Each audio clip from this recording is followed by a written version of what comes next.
Sujet on ne peut plus passionnant que les révoltes fiscales.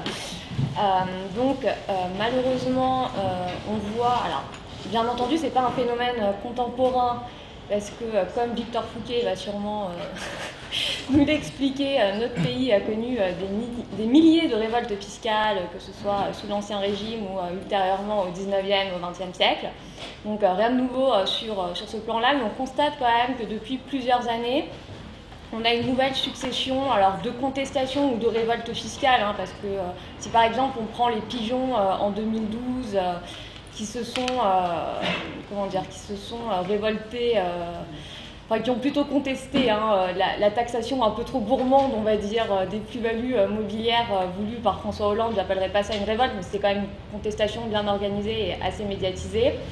Après, quelques temps plus tard, on a eu la fameuse révolte des bonnets rouges, qui était un peu plus, un peu plus mouvementée et un peu plus visible. Et là, forcément, on arrive avec les gilets jaunes, on va dire, au paroxysme de la révolte fiscale.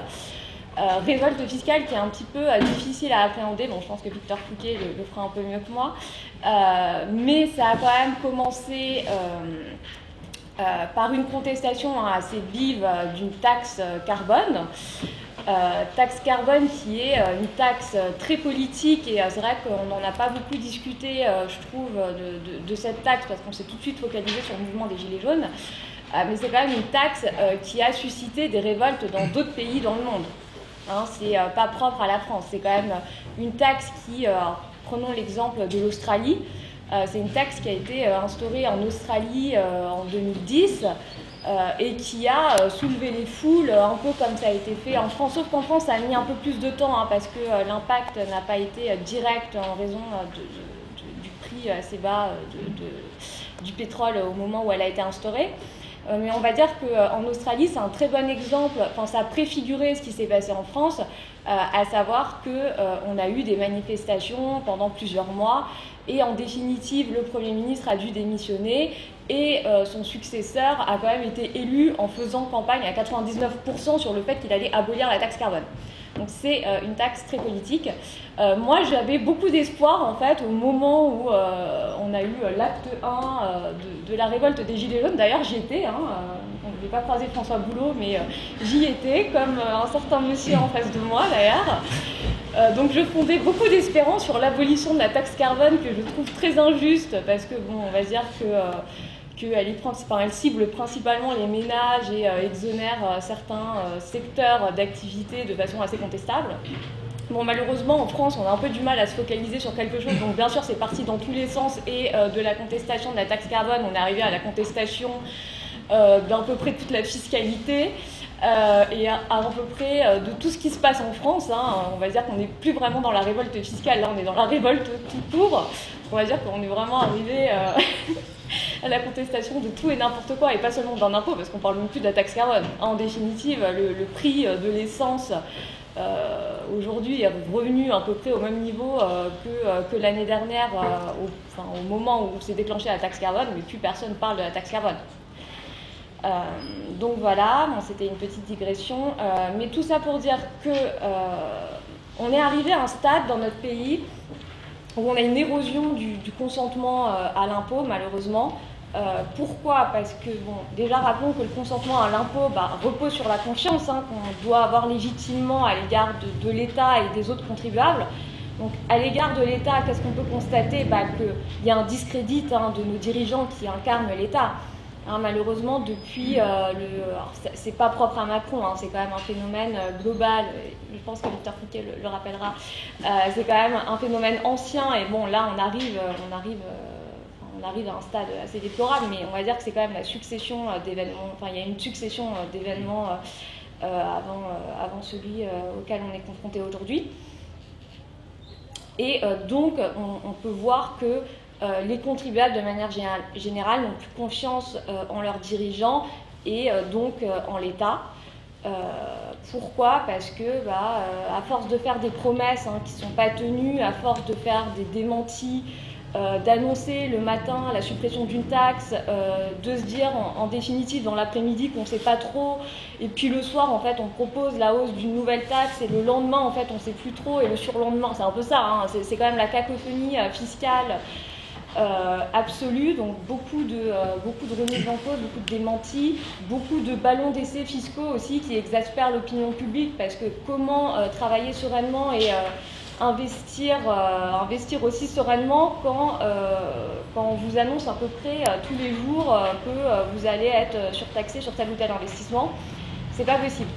Après, parallèlement, on a aussi, il me semble, quand on analyse le débat public, une remise en cause du consentement à l'État que j'appellerais horizontale, ça veut dire à l'égard des autres contribuables, que ce soit les entreprises ou les particuliers, parce que c'est vrai qu'on met toujours en avant le fait que certains contribuables ne paieraient pas, alors là c'est François Boulot à mon avis qui va insister dessus, ne paieraient pas le montant de prélèvement qu'ils devraient payer, donc notamment les entreprises internationales qui procèdent à de l'optimisation fiscale plus ou moins agressive, mais rappelons encore une fois que ce ne sont pas les contribuables qui font la loi fiscale jusqu'à preuve du contraire, que ce sont les États, et que c'est vrai qu'on a souvent tendance à montrer du doigt les contribuables alors qu'ils ne font qu'appliquer, peut-être un peu trop bien, la règle fiscale et que ce sont toujours les États qui pêchent à les actualiser. D'accord. Donc à cet égard, c'est vrai que ça met, je fais un petit aparté parce que forcément c'est les élections européennes. Là, on a quand même toute l'impuissance de l'Union européenne qui est mise en évidence en matière de fiscalité. D'accord. Parce qu'on est quand même arrivé, alors moi je ne suis pas contre la concurrence fiscale, mais on est quand même arrivé à une concurrence fiscale qui n'est pas forcément toujours loyale ni transparente. Bon, même si on a fait des efforts sur la transparence, au niveau de la loyauté, il y a quand même des choses qui devraient évoluer. Et forcément, quand on voit que quelques petits États comme l'Irlande arrivent à pomper une grande partie de la matière imposable, et pas seulement en ayant un taux d'imposition plus attractif, ça suscite quand même un débat qui n'a pas lieu dans le cadre des élections européennes, mais c'est vrai qu'il y a un débat, à mon avis, dessus, tout en restant dans un système de concurrence fiscale, parce qu'on ne peut pas échapper à la concurrence fiscale. On pourrait éviter quand même les dérives auxquels on assiste aujourd'hui, à savoir plutôt du tourisme fiscal, des pays qui créent des dispositifs en fait pour attirer les résidents des autres États et en leur promettant qu'ils ne paieront pas d'impôt sur le revenu, par exemple, pendant 10 ans. Ça pose des questions, a fortiori dans une Union européenne où ces États sont subventionnés concrètement par les autres. C'est vrai que ça pose des problèmes en matière de loyauté. Grosso modo, c'est ce que je voulais dire. Après, je sais pas, on va peut-être plus faire des questions-réponses. Très bien. Victor ? Oui, merci tout d'abord au Cercle Droits et Libertés, dont je suis membre, de m'inviter. Donc, je me suis auto-invité d'une certaine façon. Je partage le premier constat de Virginie sur l'opportunité et le regard que j'ai pu porter lorsque le mouvement des Gilets jaunes a éclaté l'an dernier. Je me suis dit, ça y est, enfin, nous allons réfléchir au rôle de l'impôt, à la place de l'État, au concept de justice fiscale. J'ai vite été déçu lorsque j'ai vu les résultats des premiers sondages, même si je continue à penser que le mouvement, depuis le départ, est assez hétérogène et qu'il a été capté depuis par la gauche, voire l'extrême gauche de l'échiquier politique, pour la simple et bonne raison qu'il n'y a pas justement de réflexion sur le rôle de l'impôt depuis la fin du 19e et le début du 20e siècle, et qu'il y a une certaine conception de l'impôt, du rôle qui doit être le sien, qui est jusqu'à présent aujourd'hui ultra dominante, et faute d'avoir les arguments conceptuels nécessaires, on n'arrive pas justement à remettre en cause cette hégémonie de l'impôt qui n'est plus un impôt juste, mais un impôt justicier. Donc on s'accommode assez facilement d'un impôt inégal pour égaliser justement les conditions matérielles des ressources. Je me suis intéressé beaucoup à la théorie de l'impôt et à l'histoire des théories fiscales et des idées fiscales et du rôle qui est celui de l'impôt depuis plusieurs siècles. Et on observe une mutation, une évolution du rôle de l'impôt dans laquelle on trouve certainement l'une des causes du mouvement des Gilets jaunes. Originellement, l'impôt avait une stricte fonction financière. Il y a des étudiants, j'en reconnais certains dans la salle, c'est la phrase de Gaston Gesse notamment, il y a des dépenses, il faut les financer, ou autre éminence scientifique de la fiscalité et des finances publiques, René Staume, qui disait l'impôt ne doit pas être protecteur, moralisateur ou stimulant, il doit être exclusivement le pourvoyeur du trésor. Donc, pendant très longtemps, le seul rôle de l'impôt qu'on lui reconnaissait, c'était de financer les dépenses publiques, mais les dépenses publiques entendues à travers un État strictement régalien. Pour ne prendre qu'un exemple, mais il est significatif, un exemple de révolte fiscale, c'est la Révolution française, qui est d'abord avant tout une révolution de l'impôt. Parce qu'à la fin de l'Ancien Régime, alors même que la pression fiscale est nettement moins forte qu'aujourd'hui, parce que je rappellerai simplement que le poids des prélèvements obligatoires a quintuplé en l'espace d'un siècle. Les prélèvements obligatoires, c'est 10% simplement de la richesse nationale au début du XXe siècle. On tutoie aujourd'hui les 50% et on les dépasse même si on y intègre les prélèvements obligatoires non fiscaux. La Révolution française, c'est le résultat initialement d'un déséquilibre entre les impôts directs et indirects. À la fin de l'Ancien Régime, vous avez 2/3 d'impôts indirects et 1/3 seulement d'impôts directs, essentiellement la taille, la capitation ou le dixième. Et pour justement définir et inscrire dans le marbre les principes qui doivent guider une fiscalité juste, eh bien, est écrit l'article 13 de la déclaration de 1789, je le citerai de tête, pour l'entretien de la force publique et pour les dépenses d'administration, une contribution commune est nécessaire, elle doit être également répartie en raison de leurs facultés. Et ce en raison de leurs facultés, à l'époque, appelé un impôt proportionnel, ce qu'on appellerait aujourd'hui une flat tax. Raison pour laquelle je suis surpris de voir que parmi les revendications des Gilets jaunes se trouve l'abandon du PFU, qu'on a appelé flat tax et qui en réalité n'en est pas une, mais j'aurai peut-être l'occasion d'y revenir tout à l'heure. Et en réaction à la révolte fiscale qui était celle de la fin de l'Ancien Régime, la réponse que l'on trouve, c'est précisément de créer des flat tax, de créer des impôts proportionnels. On supprime initialement la fiscalité indirecte, ce serait l'équivalent aujourd'hui de la TVA et des différents impôts assis sur la consommation, pour n'avoir plus que des impôts directs. Donc c'est les quatre vieilles, hein, les contributions foncières, mobilières, contributions des patentes et contributions sur les portes et fenêtres, qui étaient 4 flat tax. Ce serait inconcevable aujourd'hui d'avoir strictement des impôts proportionnels.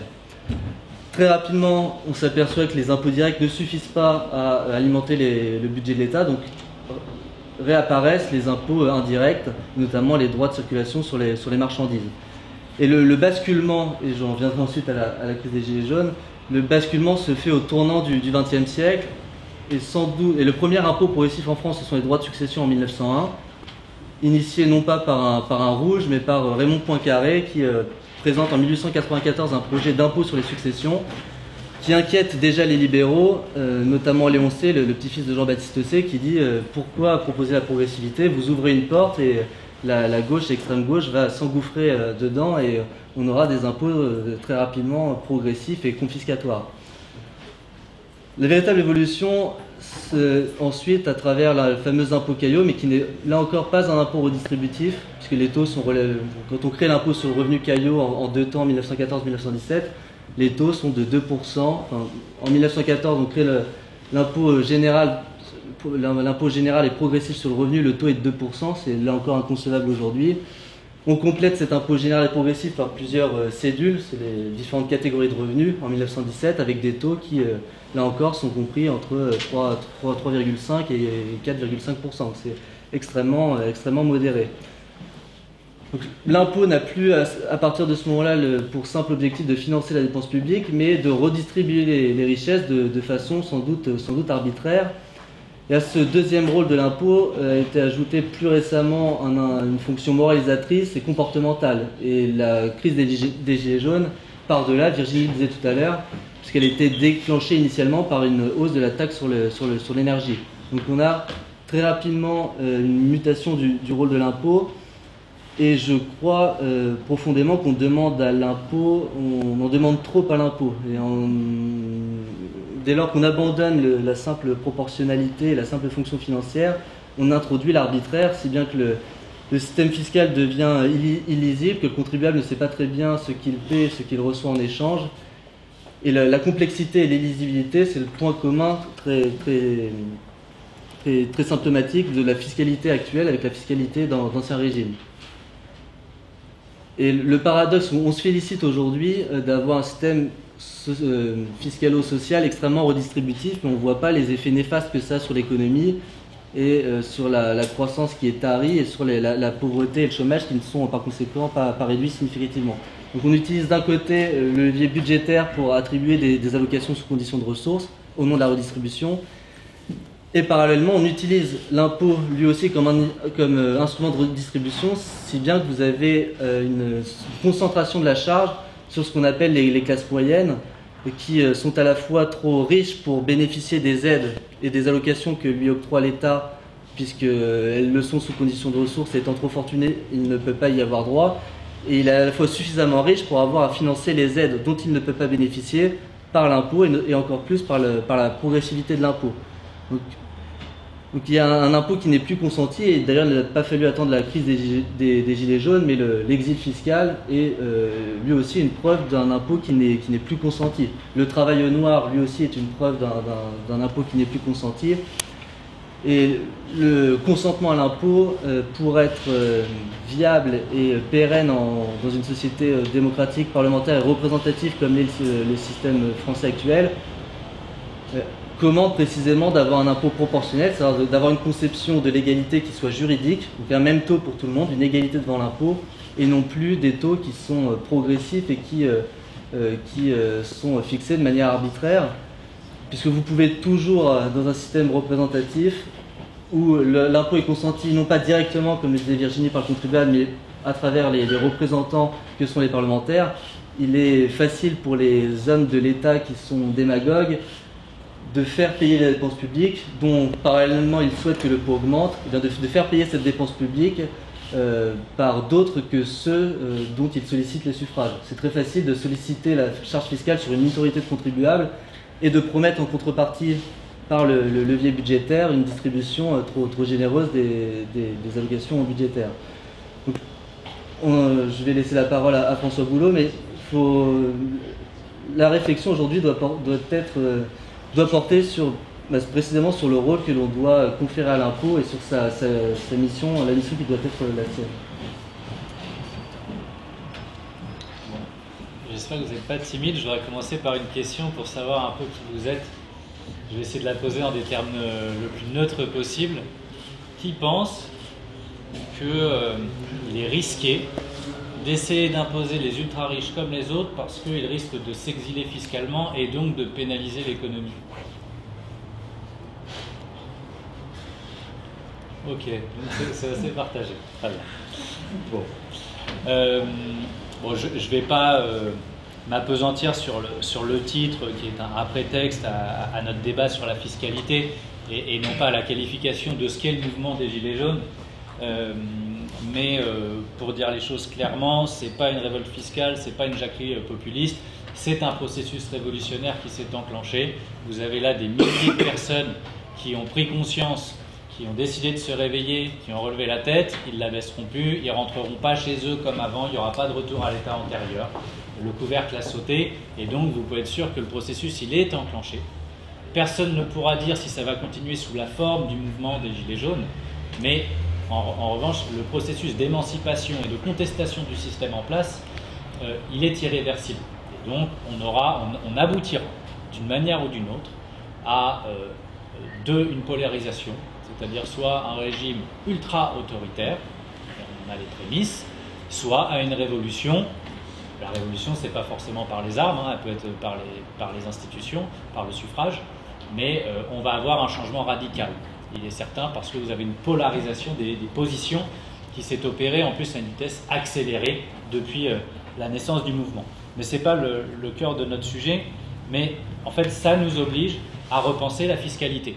Parce qu'effectivement tout est là dans les revendications qui sont portées. Vous avez compris qu'il y a une crise démocratique et de la représentativité, donc vous avez une crise institutionnelle et une demande de démocratie directe qui est faite, et puis vous avez cette question centrale de l'injustice fiscale, et de la question en fait plus globalement de l'inégale répartition des richesses et de l'injuste répartition des richesses. Alors, il y a un constat, parce que le problème n'est pas franco-français, il est global. Alors, j'ai deux chiffres Les États-Unis, il y a une étude qui a montré que sur 40 ans, de 70 à 2010, c'est à peu près ça, mais sur 40 ans, 90% de la croissance qui a été générée, elle a été captée par les 1% les plus riches. À l'échelle de la France, il y a une statistique, c'est Challenge qui le dit. Vous voyez, c'est pas l'humanité ou bon. Les 500 familles les plus fortunées de France en 1996, elles comptaient pour 6,7% dans le PIB français. En 2017, elles sont passées à 25% et en 2018 à 30%. Moi, spontanément, la question que j'ai envie de me poser, c'est est-ce que ces 500 familles étaient malheureuses en 1996 ? Et il faut voir qu'en plus, en 20 ans, en fait, le PIB, il a doublé en France. On est passé de 1100 milliards à 2300 milliards. Ça veut dire que ce n'est pas seulement 6,7% à 30%, il n'y a pas seulement 23% d'augmentation, vous pouvez encore multiplier par 2 l'accumulation qui a été faite, la prédation qui a été faite par ces plus riches de la richesse créée par le pays. Alors ensuite, il y a une question fondamentale. J'ai posé une question sur ce qui est une idée bien ancrée là, dans l'opinion publique, mais bon, il y a quand même beaucoup de gens qui ne la partagent pas. Mais il y en a une autre, c'est l'État c'est mal et le marché c'est super. Le public, non, ça ne marche pas. Mais alors le privé, c'est génial. Alors, l'État, il est censé poursuivre l'intérêt général. Et a priori, il est organisé dans des conditions où vous avez une démocratie, un vote, et donc l'expression souveraine du peuple qui permet, par la voix de ses représentants, de poursuivre l'intérêt général. Dans la théorie des libéraux, le marché, il est génial, on n'a pas besoin de l'État, parce qu'en fait, les intérêts individuels, ils convergent naturellement vers l'intérêt général. Ça, c'est la théorie de la main invisible et d'Adam Smith. Vu l'expérience qu'on en a depuis 40 ans, je ne suis pas sûr que le marché fasse son travail sur les dernières années. Et moi, donc, je ne suis pas un étatiste pur et dur, etc. Je pense que le marché, et quand on dit le marché, c'est la fiction en fait de ce que les acteurs économiques poursuivent chacun leur intérêt individuel, c'est normal, on le fait tous, hein, on cherche son travail pour essayer de vivre, enfin de gagner son salaire, de sa rémunération, et puis de vivre. Je pense que le marché, en fait, dérive, naturellement. Il connaît des dérives. Bon. Et je pense que l'État, il est là pour essayer de les corriger, ces dérives. Et très simplement, vous avez dans l'histoire la démonstration de ce que le marché, par définition, il va créer des cycles économiques. Donc vous avez des périodes de croissance, des récessions, des crises. Bien. L'expérience, ne serait-ce que du XXe siècle, est là pour en témoigner. Pour moi, le rôle de l'État, c'est d'essayer d'amortir. C'est-à-dire, au lieu d'avoir des grandes variations cycliques, l'État, il est là pour essayer d'amortir le choc. C'est-à-dire que quand le marché ne remplit pas son travail, il crée trop d'inégalités, l'État va intervenir pour essayer de relancer la machine dans un sens qui sert l'intérêt général. Quand le marché fonctionne bien, l'État a plutôt vocation à se désengager du cycle économique parce que le cycle économique, à ce moment-là, il profite plutôt à tout le monde. On a donc cette distinction privé-public, et puis dans le privé aujourd'hui, parce que c'est le problème, l'un des problèmes fondamentaux, on dit le privé, l'économie. Non. Il y a l'économie réelle et il y a la finance. Et aujourd'hui, ce qu'il faut comprendre, c'est que vous avez une masse d'argent qui circule dans la finance, mais qui est environ 40 fois supérieure à l'argent qui circule dans l'économie réelle.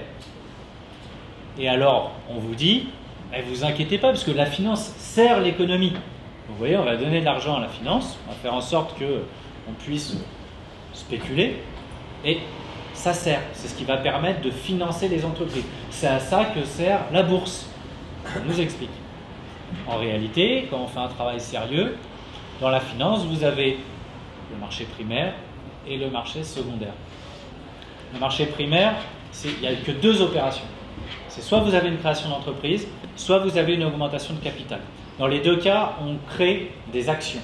Dans les deux cas, celui qui investit, il apporte du cash à l'entreprise. Donc, il permet effectivement à l'entreprise d'investir, de se structurer, d'acheter des immobilisations, du matériel, etc. Bon, développer les outils de production, de recruter du personnel et de faire fonctionner son activité économique. Puis ensuite, vous avez le marché secondaire. Et le marché secondaire, c'est A qui achète à B les actions de Trucmuche. Quand cette opération se réalise, Trucmuche, il obtient 0. Il sait juste qu'au lieu que son propriétaire ce soit A, bon bah maintenant c'est B, mais lui ça lui change absolument rien dans sa vie. Trucmuche, la société, elle n'a pas obtenu d'argent supplémentaire. Et la justification du marché secondaire, c'est de dire oui mais c'est pour rendre liquide le marché primaire. Ça veut dire quoi? C'est il faut pour permettre que le marché primaire fonctionne. Et donc que des gens aient envie d'investir dans des entreprises, et donc d'être porteurs d'actions, il faut le marché secondaire pour qu'au moment où celui qui a investi au départ il puisse avoir le retour sur son investissement, il puisse trouver des acheteurs, et il puisse vendre et se désengager, et puis lui, il a réussi son opération d'investissement. Je suis assez d'accord sur le principe, en fait, sur cette idée que pour faire fonctionner le marché primaire, il faut le rendre liquide et donc permettre qu'on puisse se revendre et acheter des actions. Sauf que le problème, c'est qu'aujourd'hui, 97% des transactions dans la finance, elles se font sur le marché secondaire. C'est-à-dire que là où le marché secondaire, il n'a qu'une vocation, en principe, à être accessoire, à être à la marge, pour permettre à ceux qui voudraient se désengager et de rendre rentable leur investissement de le faire, aujourd'hui, le marché secondaire, il a totalement phagocyté, en fait, les échanges financiers. Ce qui fait qu'aujourd'hui, quand vous avez de l'argent qui part dans la finance, vous pouvez être sûr que vous ne le reverrez quasiment jamais dans l'économie réelle. Et voilà ce qui est en train en fait d'atrophier totalement l'économie. Voilà pourquoi vous avez du chômage. Voilà pourquoi vous n'avez pas d'investissement en fait qui se réalise. Et la logique de l'État depuis des années, c'est de se soumettre aux diktats des ultra-riches. Et donc de se soumettre à la question que je vous posais en préalable. On ne peut pas les imposer comme les autres, ces gens-là, parce que sinon ils vont partir, et donc ils ne vont plus investir, et l'économie va s'effondrer. Bah, déjà, première nouvelle, ils n'investissent pas. Vous ne prenez pas grand risque, sinon à la marge, je caricature un peu, mais ils n'investissent pas. Et moi j'ai des amis, banquiers, conseillers en gestion patrimoniale, etc., m'expliquent pas que le lot de leur portefeuille, c'est des gens qui ont envie à tout prix d'investir dans des startups. Ce qu'ils veulent, et c'est normal, moi je le comprends, ils veulent l'investissement le plus rentable possible, avec le plus de sécurité possible, le moins de risques possible. C'est logique, on ferait tous pareil. Bon. Et donc, on a des représentants qui s'appliquent à nous expliquer pourquoi on ne peut pas les imposer comme les autres. C'est pas ce qu'on vous demande, parce qu'en fait, à ce jeu-là, on est perdant. On perdra.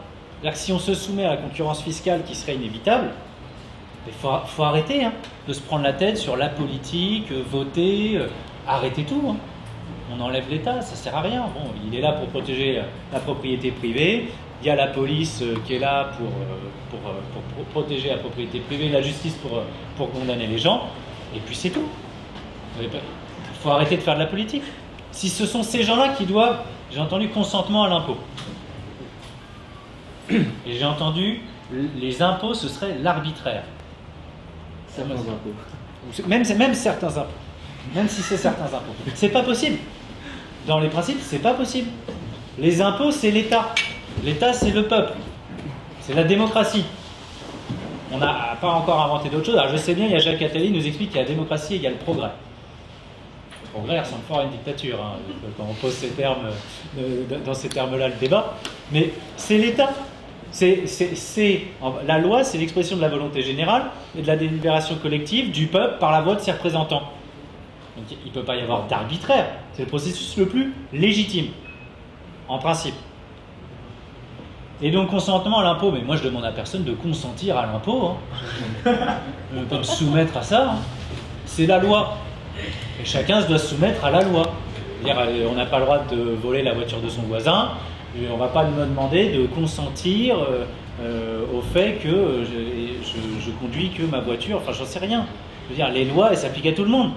Donc si moi, elles s'imposent à moi, et si moi en plus, parce qu'on a bien compris l'hypocrisie derrière, c'est que vous avez les gens qui n'ont pas assez de moyens pour échapper à l'impôt, donc eux, ils y consentent. En fait, ils y consentent par contrainte. On a bien compris. Puis il y a ceux qui ont les moyens d'y échapper, et alors eux, du coup, mais est-ce que vous pourriez consentir ? Bon, ils ne le feront pas, parce qu'ils ont les moyens de ne pas le faire. Donc le sujet, bah, en fait, c'est de travailler. Je ne dis pas que c'est simple, hein. Je ne dis pas qu'il suffit de claquer des doigts et puis hop, ça y est, on va les soumettre. Mais le but, quand on est représentant politique aujourd'hui, quand on est élu, c'est de trouver les solutions pour les contraindre à payer. Parce que cette logique folle, mais qui s'applique, en plus, par ailleurs, il y avait un exemple topique, mais c'est exactement le même raisonnement. Emmanuel Macron, il réduit à un moment donné donc, les APL de 5 €, tollé général. Et alors, pour rétablir le truc, il dit ah, vous inquiétez pas, j'appelle les bailleurs à la modération des loyers. Ah oui, d'accord. Donc, en fait, pour prendre au locataire, il n'y a pas de problème. Mais les bailleurs, s'il vous plaît, messieurs, dames, soyez gentils, est-ce que vous pourriez... Bon, vous êtes l'État, l'État, il est là pour représenter l'intérêt général et imposer par la loi. Et la loi, elle s'applique à tout le monde. Et en fait, aujourd'hui, le scandale, tout le monde l'a compris, c'est que vous avez des gens qui donc échappent à l'impôt et à hauteur de l'évasion fiscale 100 milliards par an. 100 milliards.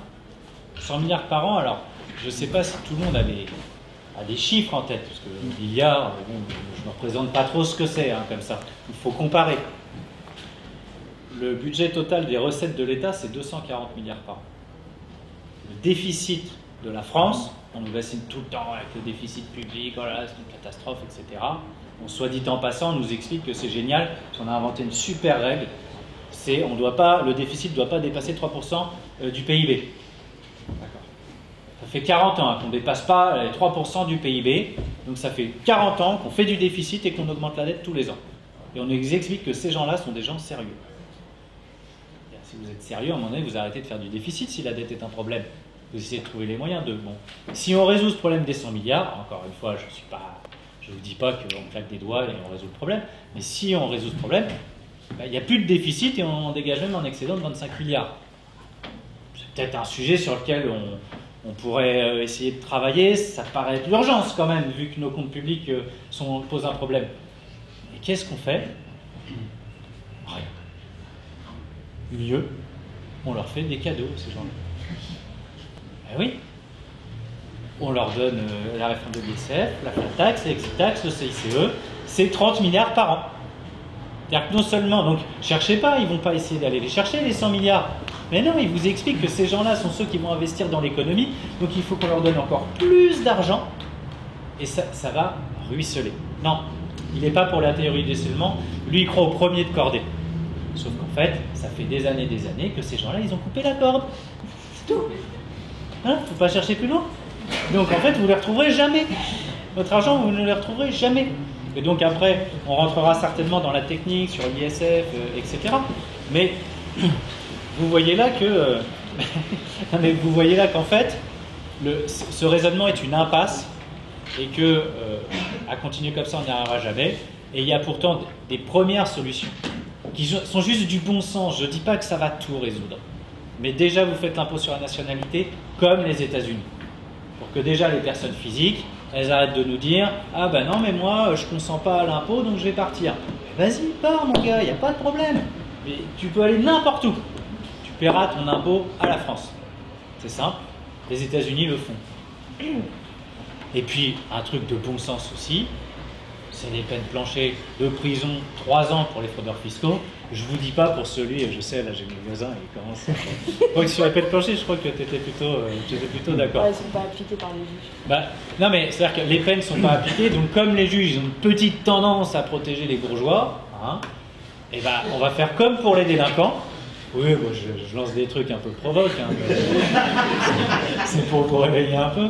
Et comme ils ont tendance sociologiquement à le faire, parce qu'ils se sentent plus proches de ces gens qu'ils ne côtoieront jamais que des justiciables comme les autres, bon, on va faire comme avec les délinquants. Les délinquants, on avait dit, les juges, vous êtes trop modérés. Vous n'êtes pas assez radical, donc on met des peines planchées de prison. Et ben on va faire pareil avec les fraudeurs fiscaux. Et on va leur mettre 3 ans minimum. Comme ça, on sait. Je ne vous dis pas pour celui qui a fraudé de 5 000 €, c'est pas mon sujet. Hein. Vous avez compris que le but c'est de récupérer les 100 milliards. Donc, on va mettre des peines planchées, comme ça le type, il sait. C'est la prison. De toute façon, ce gars-là, on peut leur mettre des amendes, ils ont les moyens de la payer. Ça leur fait pas peur. La loi, elle n'a un effet que si elle a un caractère coercitif, contraignant, qui est dissuasif. Donc ces gens-là, il faut qu'ils sachent qu'ils iront en prison s'ils font ça. Et aujourd'hui, on sait que le système dysfonctionne, puisqu'on a eu l'exemple très récent de Jérôme Cahuzac. Il a pris quoi? 2 ans. Ah ben c'est formidable. Jusqu'à 2 ans, c'est aménageable, donc il ne fera pas de prison. Et de fait, ça a été aménagé, donc il ne fera pas de prison. Voilà. Donc il y a des pistes, il y en a plein d'autres, mais je veux dire, c'est même pas compréhensible que ne serait-ce que ces mesures-là de bon sens ne soient pas appliquées. Merci à tous les trois. Je vais jouer au CSA, sachant que François Boulot, vous avez parlé un peu plus que les autres. Je pense qu'on va laisser un petit droit de réponse à Victor Fouquet et à Virginie. On va commencer par Victor et après on commencera sur les questions. L'opposition serait du coup entre mouvement révolutionnaire et mouvement autoritaire. Vous préféreriez le camp de la révolution et vous défendez dans le même camp une fiscalité arbitraire. C'est assez paradoxal. C'est une question? Oui, c'est une question. Ah non, parce que je veux pas, vu que j'ai parlé trop, je veux pas d'emblée être impoli. Non, mais très rapidement, pour moi, ça ne peut pas être arbitraire si ça vient de l'État. Si les institutions fonctionnent. L'État peut être tyrannique, et en l'occurrence, il l'est s'il concentre la charge fiscale sur une minorité aux dépens d'une majorité. Oui, mais là, le principe, c'est que la petite minorité dont j'ai beaucoup parlé ne paye pas ses impôts comme les autres, c'est-à-dire à proportion de ses facultés. Une sorte de... Déjà dans le vocabulaire, parler de cadeau lorsque l'État ne prélève pas, comme si chaque euro gagné avait vocation à appartenir à l'État et non pas à rester dans la poche de celui qui l'a gagné avec mérite, c'est assez surprenant. La négation de droit de propriété donc, qui va de pair. On se rejoindra sans doute sur la catégorialisation de la fiscalité, le fait qu'on ait des fiscalités adaptées, certaines clientèles pour lesquelles on ajuste la fiscalité au détriment de l'équité. Mais encore une fois, il est illusoire de penser que les pauvres seront moins pauvres si les riches sont moins riches. C'est avoir une conception très statique de l'économie. Et en gros, il y aura un gâteau, une somme immuable, une somme fixe d'argent. Il reviendrait à l'homme de l'État du moment de distribuer les parts du gâteau de façon égalitaire. Pas égalitaire. Enfin, pardon. Non mais pardon, je réponds. Même sur l'ISF, je ne suis moi-même pas assujetti à l'ISF, je n'ai pas de revenus de capitaux mobiliers, donc je ne bénéficie pas de la flat tax. Mais un impôt qui ne concerne qu'1% des foyers fiscaux, je vois mal où est l'égalité. Et je pense précisément que pour réduire significativement la pauvreté et le chômage, il faut, vous l'avez dit pourtant, des investissements, de la croissance. Pour qu'il y ait des investissements, il faut qu'il y ait une épargne préalable. Et pour qu'il y ait de l'épargne préalablement, il faut un système fiscal qui ne pénalise pas l'épargne. Or, c'est le cas de l'ISF, c'est le cas de l'imposition des revenus de l'épargne à travers l'impôt sur le revenu. Là où je vous rejoindrai, et c'est sans doute sur l'appréciation que vous portez sur les réformes fiscales, enfin les mesures fiscales adoptées par Emmanuel Macron, au nom du en même temps, il a donc mis en place le PFU, donc un impôt à taux proportionnel, mais pour les seuls revenus de capitaux mobiliers, donc pour ceux pour les hyper riches. Il supprime l'ISF, mais en même temps il maintient sur le patrimoine immobilier. Donc au nom de l'en même temps, on a paradoxalement favorisé les hyper riches et conduit à dessiner un système fiscal qui renforce certes les inégalités. Il aurait dû aller au bout en supprimant purement et simplement l'ISF, qui n'a aucune justification morale. Il aurait dû aller au bout de son raisonnement, à minima en étendant la flat tax également aux revenus fonciers pour ceux qui ont construit un patrimoine immobilier qu'ils ont construit à travers un revenu qu'ils ont épargné, lequel a déjà été imposé maintes fois au titre de divers prélèvements. Lorsqu'on parle de flat tax, en tous les cas, en théorie, une flat tax, c'est un impôt strictement proportionnel sur l'ensemble des revenus, y compris les revenus du travail. C'est ne pas imposer les revenus du capital. Donc là, on a un impôt strictement proportionnel sur la seule partie mobilière du capital, alors qu'avec une flat tax, ces revenus-là ne seraient pas imposés. Et ce serait également un impôt à taux unique sur les bénéfices des entreprises. Et sur le CICE, on aura l'occasion d'en parler. Les niches fiscales, c'est 100 milliards d'euros, 20 milliards au titre du CICE. Donc on fait des cadeaux aux entreprises. Mais comprenez bien qu'une entreprise, une personne morale ne paie pas d'impôts. C'est vous et moi qui payez des impôts. Lorsqu'une entreprise paie l'impôt, c'est à la fois son chef d'entreprise, ses salariés, ses prêteurs, ses fournisseurs. Donc, penser qu'on fait un cadeau à l'entreprise, non. Et qu'en l'imposant davantage, on va rétablir l'équité fiscale, non. On ne fera qu'alourdir la charge fiscale de l'ensemble des membres à la fois de l'entreprise et de ceux qui ont affaire à elle, y compris les consommateurs. Donc, on parlera aussi peut-être de l'idée d'avoir l'idée elle aussi débile d'avoir une TVA à taux zéro sur les produits de première nécessité, en pensant illusoirement que les prix de ces produits-là, même chose, je ne sais pas très bien ce qu'est un produit de première nécessité. C'est difficile de définir, de s'accorder sur ce qu'est un produit de première nécessité, mais c'est illusoire de penser qu'en baissant la TVA sur les produits de première nécessité, leur prix baissera. Vous avez développé et fait référence à des notions d'économie. La fiscalité, contrairement à ce que l'on dit souvent, a assez peu d'incidence sur les prix qui sont fixés par l'offre et la demande. Si on augmente la TVA de 5%, il est faux de penser que celui qui vend un produit 10 € va automatiquement répercuter intégralement les 5% sur le consommateur. Il n'aurait pas attendu la décision du gouvernement s'il avait pu vendre son produit 5% plus cher. Même chose, si on baisse un produit de 5%, et qu'il peut continuer à vendre son produit au même prix qu'avant la baisse de TVA, il ne va pas s'en priver. Donc il y a des répercussions, des effets d'incidence fiscale que l'on doit comprendre pour justement réfléchir à un système fiscal qui doit être juste et adapté. Et en surimposant l'épargne et le capital, on pénalise finalement tout le monde, y compris les plus démunis. Oui, alors moi je voudrais juste reprendre quelques déclarations faites par mon ami François Boulot.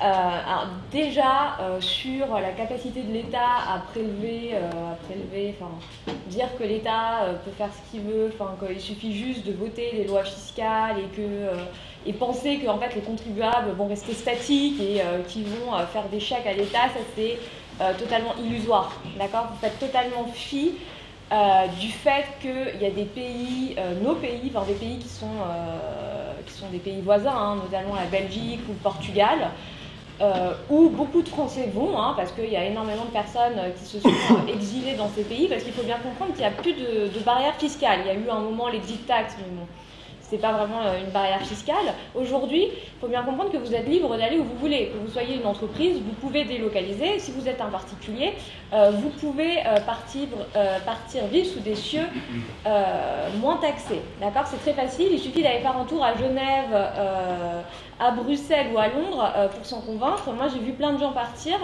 Et sincèrement, il n'y a pas de façon, il n'y a pas vraiment de façon de les retenir, sauf à leur dire qu'ils ne seront pas plus taxés que dans d'autres pays. Alors malheureusement, certains vont dire que c'est pas juste. Moi, je ne sais pas ce qui est juste. Je pense qu'il n'y a pas de justice en fait. Il n'y a pas de justice universelle. Je pense que c'est quand même une notion à géométrie variable. Tout le monde voit la justice quand ça l'arrange. Donc toutes ces assertions faites, soi-disant au nom de la justice fiscale, je trouve ça quand même très artificiel. Après, dire qu'on pourrait faire comme les États-Unis et faire un impôt sur la nationalité. Alors là, vous oubliez complètement de rappeler comment ça fonctionne. Aujourd'hui, ce n'est pas la France qui peut décréter d'elle-même de faire un impôt sur la nationalité. D'accord ? Les États-Unis l'ont fait au XXe siècle parce qu'ils étaient en situation de domination diplomatique. D'accord ? Il faut bien comprendre que la fiscalité internationale, ça fonctionne de la façon suivante, c'est qu'il y a des conventions bilatérales entre les différents États et que ces conventions sont conclues entre deux États et qu'elles révèlent des rapports de force. Quand vous regardez les conventions fiscales conclues entre la France et les différents États, vous allez voir qu'il y a des conventions qui sont plus ou moins favorables à certains États. Quand par exemple on regarde le Qatar, l'Arabie Saoudite, c'est des conventions fiscales qui sont beaucoup plus avantageuses pour ces pays que des conventions qui sont conclues avec d'autres pays. Donc il y a un vrai rapport diplomatique dans ça. Et dire de façon simpliste, oui, on va taxer selon la nationalité, non, ça ne marche pas comme ça. Il faut dire que si vous faites ça, il faut comment dire, reconsidérer toutes les conventions fiscales, donc les centaines de conventions fiscales qui ont été conclues entre la France et les différents États. Il faut dire, vous, François Boulot, si vous êtes président en 2022, vous allez voir le chancelier allemand, vous allez voir Donald Trump et vous allez leur demander de modifier la petite convention fiscale. Enfin, je pense que je ne vais rien apprendre à ceux qui sont présents ce soir. La France n'a pas autant de pouvoir diplomatique, du moins elle n'a pas le pouvoir diplomatique des États-Unis pour imposer ça à des pays, sachant que les États-Unis sont une exception, d'accord. Toutes les autres conventions fiscales reposent sur la notion de résidence fiscale, d'accord. Donc je trouve ça un peu simpliste. Après, alors sur la fraude fiscale, les 100 milliards, alors là, on est dans l'évaluation très simpliste, sachant que vous n'avez pas mentionné l'estimation de la Cour des comptes qui est quand même à 20 milliards, donc ça a quand même été multiplié par 5, et il est intéressant de savoir qui a donné cette estimation de 100 milliards, c'est Oxfam, hein, dont on peut parfois juger...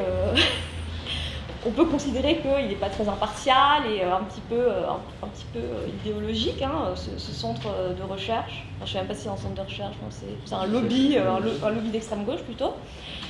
Et l'autre organisation qui a donné cette évaluation, c'est tout simplement le syndicat Solidaires Finances Publiques, qui en fait ne dépend pas, enfin, qui est beaucoup moins intéressé par la lutte contre la fraude fiscale que par le maintien des effectifs à Bercy, parce qu'en gros, quand vous lisez le fameux rapport, il y a 90% du rapport qui est consacré au fait qu'il ne faut absolument pas réduire les agents publics à la DGFiP, parce que sinon, on va encore augmenter la fraude fiscale. D'accord, donc c'est ça, hein, le rapport du syndicat Solidaires Finances Publiques, sachant que je tiens quand même à rappeler qu'on a autant d'agents fiscaux en France que dans tous les États-Unis. Donc je pense qu'on n'est quand même pas... je pense qu'il y a quand même matière à tailler un petit peu dans les effectifs, sachant que la lutte contre la fraude fiscale a un petit peu évolué. Donc là, on est un petit peu en retard par rapport à d'autres pays parce qu'on ne s'est pas équipé des logiciels comme d'autres pays ont pu le faire, notamment la Belgique. Donc là, je suis quand même d'accord avec toi. Il y a quand même des choses assez douteuses, hein, qui se passent à Bercy. Hein. Il n'y a pas tous les logiciels qui devraient exister. Hein. La lutte contre la fraude à la TVA est très problématique parce qu'on est sur des combats d'arrière-garde. On n'est pas du tout à la pointe au niveau technologique et il faut sortir de l'idée qu'il faudrait un agent de la DGFiP derrière chaque contribuable et chaque entreprise, comme c'était le cas dans le passé. D'accord, c'est pas comme ça qu'on va lutter contre la fraude fiscale. Donc voilà, il y a beaucoup de fantasmes sur l'évaluation de la fraude fiscale. Alors, c'est un pur hasard forcément. Le montant qui est donné est quasiment équivalent au déficit français. Hein, donc comme ça c'est facile. Pour dire qu'il n'y aura plus de déficit, on dit qu'il n'y aura plus de fraude fiscale. Sachant que, je le rappelle encore une fois, il est impossible d'évaluer la fraude fiscale et toutes les analyses qui sont données, c'est des analyses qui ne reposent pas sur une méthodologie sérieuse. D'accord ? En général, on dit c'est 1 ou 2% du PIB, hein, c'est ça. Enfin, personne, même si vous allez voir un spécialiste de la lutte contre la fraude fiscale, il va vous dire je n'en ai absolument aucune idée. D'accord ? Donc tous ces montants exorbitants qui vous sont donnés, c'est en général un panachage. Alors vous avez de la fraude fiscale, de l'évasion fiscale, enfin, il y a un peu toutes les notions qui sont confondues, l'optimisation fiscale, je ne sais pas s'ils ne mettent pas les crédits et réductions d'impôts. Oui, voilà, donc c'est un peu olé olé. Hein, donc quand vous écoutez ça, parce que forcément tous les politiques se sont emparés de ces évaluations, faites attention, dites-vous que c'est très politique. S'agissant ensuite des peines planchers, alors il faut quand même rappeler que là, on n'est pas face à un problème législatif, hein, en matière de lutte contre la fraude fiscale. Aujourd'hui, on a un arsenal qui est quand même très répressif, qui a été durci au cours des dernières années, donc notamment suite à l'affaire Cahuzac et dernièrement en 2018. Qu'aujourd'hui, on encourt quand même jusqu'à 10 ans de prison pour blanchiment de fraude fiscale et 7 ans de prison pour fraude fiscale aggravée à chaque fois. Malheureusement, on ne peut pas forcer les juges à appliquer les sentences. D'accord? Donc on peut en parler, on peut se dire qu'il faudrait. Aujourd'hui, en fait, les sanctions existent, elles ne sont pas appliquées comme dans d'autres domaines, j'ai envie de dire. Il n'y a pas qu'en matière de lutte contre la fraude fiscale que les juges font pas preuve de beaucoup de zèle, pour parler comme ça. Mais voilà, c'est plus un problème d'application de la peine. Alors la peine plancher ne changera rien, la peine plancher c'est une notion politique, merci Sarko. La seule chose c'est que en fait, le principe de la peine plancher c'est qu'on dit que le juge en fait, doit donner une justification, a toujours la possibilité de ne pas appliquer la peine plancher, mais il doit donner une justification, alors que sinon on est dans le cas inverse. Donc sincèrement là c'est encore que du politique et que du vent. Et enfin, pour reprendre voilà, le CICE qui serait soi-disant le grand cadeau aux entreprises, je trouve ça absolument sidérant. Aujourd'hui, c'est quand même les entreprises françaises qui paient le plus de charges et de cotisations sociales dans l'Union européenne. Pour vous donner une estimation, c'est 250 milliards d'euros chaque année. Donc un quart environ des prélèvements obligatoires globaux, parce qu'on a dépassé les 1000 milliards. Donc rien que les cotisations patronales, c'est un quart des prélèvements obligatoires. Donc qu'est-ce qui s'est passé quand on a eu ce fameux CICE dont tout le monde nous parle et on nous dit que c'est un grand cadeau qui a été fait aux entreprises, en fait c'est juste que François Hollande n'a pas voulu baisser directement les charges pesant sur les entreprises, donc il s'est dit je vais créer une usine à gaz parce qu'on est spécialiste en France, et là je dois dire qu'il y a vraiment de l'injustice. Pourquoi? Parce que quand on crée des usines à gaz, forcément ça ne bénéficie pas à tout le monde de la même façon. Pourquoi? Parce qu'il faut une armée de fiscalistes pour utiliser efficacement des niches fiscales. Donc là, c'est vrai qu'on crée beaucoup d'inégalités entre les contribuables parce que tout le monde n'est pas, entre une PME et Total, le CICE, il n'est pas appréhendé de la même façon. D'accord? Donc en fait, ce qu'il faut se dire, c'est qu'en France, on a créé une complexité qui est complètement folle et qui, je suis d'accord avec François Boulot, ne profite qu'aux plus aisés qui ont les moyens en fait de gérer cette complexité. Et les autres, forcément, ils sont dans l'obscurantisme total. Ils n'ont pas du tout...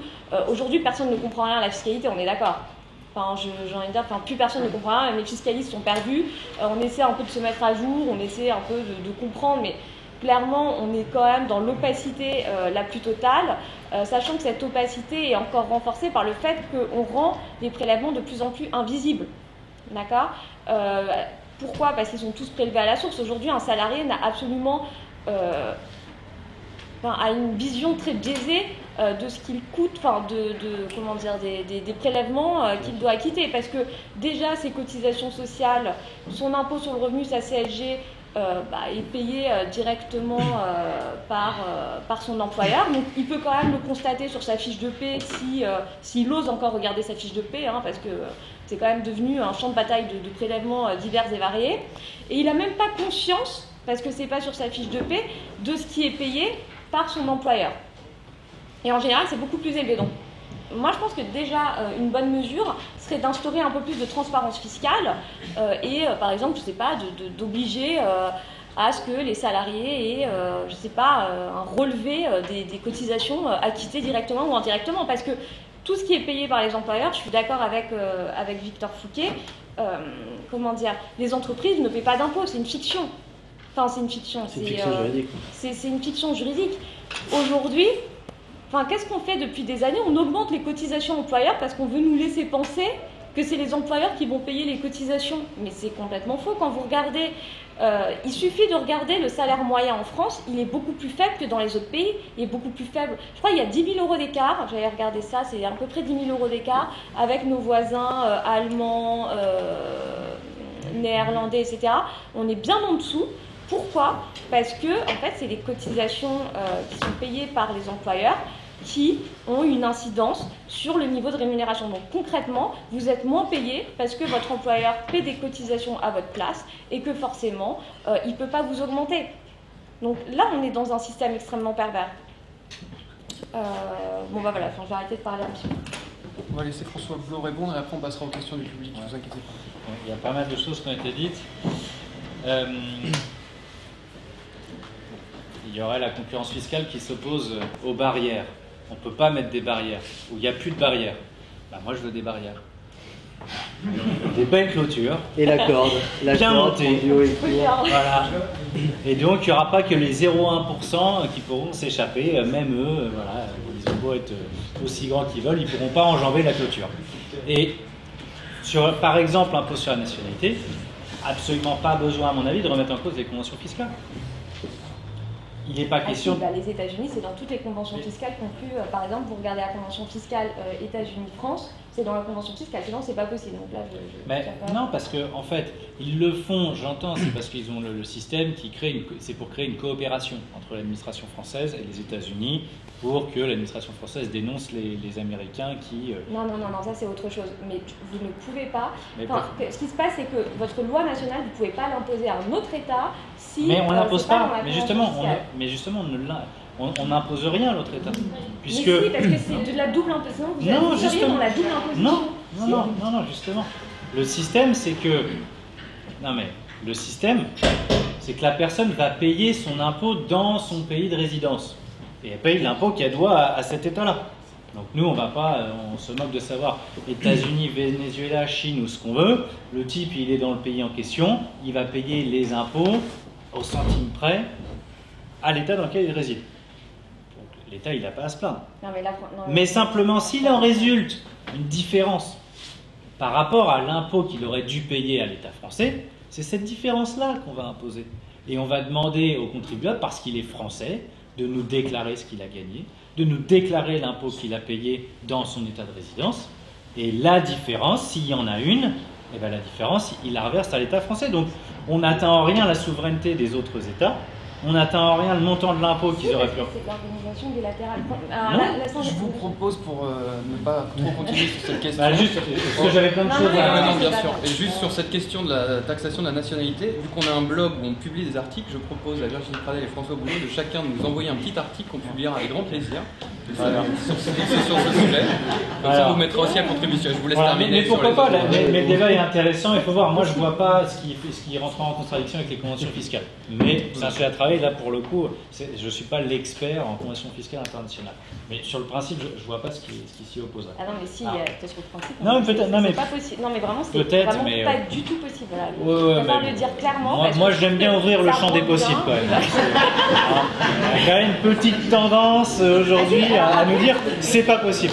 D'ailleurs, je voulais faire une chaîne YouTube. J'ai prévu des personnages. Il y en a un, il s'appelait Jean-Michel Pas Possible. Donc voilà, c'était vraiment qui représentait parfaitement ce qui est l'état d'esprit de nos dirigeants. Aujourd'hui, c'est pas possible. Dès que c'est innovant, c'est pas possible. Alors, le chiffre des 100 milliards. Moi, je veux bien qu'on le conteste, hein, mais donnez-moi des études qui nous donnent un chiffre et on discutera, je veux bien. La Cour des comptes d'1 milliard, c'est ce qu'il y a encore de plus sérieux. Alors, ils sont vraiment mauvais, les députés En Marche, parce qu'il n'y en a pas un qui me l'a sorti. Donc, moi, je veux bien croire sur parole, etc. Dis donc, il n'y en a pas un qui m'a sorti que la Cour des comptes aurait évalué à 1 milliard. Mais je veux bien aller regarder aussi pour qu'on s'accorde sur un chiffre qui soit clair. Maintenant, les Panama Papers, les Paradise Papers, etc., je veux dire, tout ça, c'est pas de la chimère. On sait que vous avez des sociétés offshore, les paradis fiscaux, etc. Enfin, je veux dire, on ne peut pas nier qu'il y a de l'évasion fiscale et que dans l'évasion fiscale, il y a une grosse partie qui soit de la fraude fiscale. Donc après, on peut discuter du montant. Mais même si c'est 20 milliards, je les préfère dans ma poche à moi que dans leur poche à eux. Voilà. Donc, il faut lutter contre ça. Et pour lutter contre ça, effectivement, il nous faut des effectifs. Sauf que ce qu'on fait, c'est qu'on réduit les effectifs, effectivement, des inspecteurs des DGFIP. Et donc, on nous dit, oui, on lutte. Hein. Moi, j'avais Sylvain Maillard. Tous les jours, monsieur, on lutte contre l'évasion fiscale. Ouais, mais le chiffre, il augmente tout le temps. Non, mais tous les jours. Et vous réduisez le nombre d'inspecteurs des impôts. Et vous donnez les cadeaux fiscaux aux plus riches. J'ai pas du tout l'impression que ce soit... Et d'ailleurs, très sympathique, hein, il m'avait proposé de faire un rendez-vous avec Gérald Darmanin pour qu'on discute, etc. Parce qu'en plus, c'était mépris. Il croyait que j'étais spécialiste en droit fiscal. Enfin bon, moi je veux bien y aller, pas de problème. Mais curieusement, je n'ai jamais été invité. Hein, donc, il n'a pas tout à fait tenu sa promesse. Donc, vous voyez à quel point ils sont vraiment attentifs à ce problème d'évasion fiscale qui se pose et qui veulent essayer de trouver des solutions. Sur les peines planchées, effectivement, le juge pourrait toujours déroger, mais à condition de motiver. Ce qui inverse quand même pas mal la chose. C'est-à-dire qu'on lui dit, on dit au juge, vous êtes obligé de mettre 3 ans minimum. Bon, on est obligé quand même de lui laisser la possibilité d'y déroger. Mais il doit motiver. Alors pareil, soyons inventifs. On va publier sur une plateforme Légifrance, par exemple, mais on la met en gros, quoi. Hein, elle est épinglée, la décision. Le juge, il le sait. Ah, quand c'est ça, quand c'est de la fiscalité et que ça concerne des millions, il va falloir bien la motiver quand même, votre décision, pour expliquer que vous n'avez pas appliqué les 3 ans. Je peux vous dire que le juge, il va quand même falloir qu'il soit, lui, très inventif pour nous expliquer que non, vraiment, là, on ne pouvait pas mettre 3 ans parce qu'il y avait de sacrées bonnes raisons. Donc des solutions, on en trouve. Et c'est normal, les décisions, elles sont publiques, c'est la transparence, il n'y a pas de difficulté. Donc, on peut tout à fait quand même créer les conditions pour que le juge, il applique ce qu'on lui demande d'appliquer, c'est-à-dire aujourd'hui, ce qui pille la nation, c'est la fraude fiscale. Donc, c'est un sujet majeur. Et donc, les sanctions qui doivent être attachées à la fraude doivent être majeures également.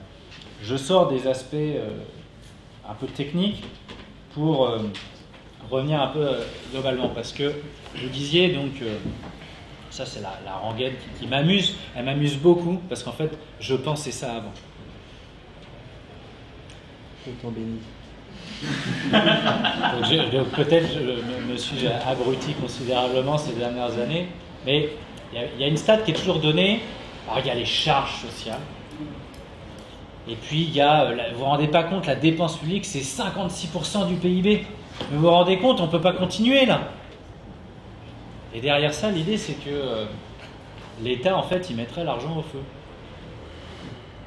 Il en fait quoi, l'argent de l'État? Est-ce qu'il le garde pour lui?